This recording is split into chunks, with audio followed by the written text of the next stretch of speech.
Чи цус алдсан. Босч болохгүй гэж даш хэлээд аягтай бүлээн юм авчирч уулгав.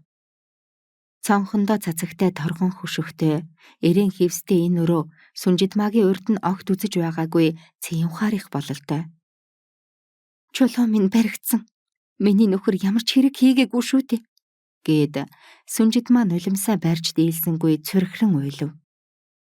Яагаад ямар ч гэмгүй түүнийг минь бариад аваад явчихж байгаа юм бэ? Одоо би яаж амьдрах юм бэ?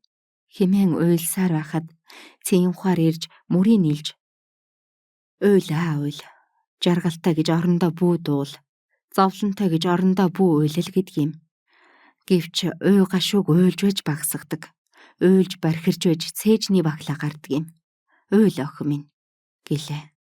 Тийм хэсэг уйлж охилж чичирч дагжин хөвтөөд Сүнжидмаа дотор нь арай уужирч "Алив, би гэрте очмоор байна" гэд үндийсхийв. Танаа гэрийг битүүлсэн. Нэг цэрэг ирсэн. Эмэгтэй хувцсыг авч болно гэсэн. Би чиний хувцсыг авсан гэж даш хэлв.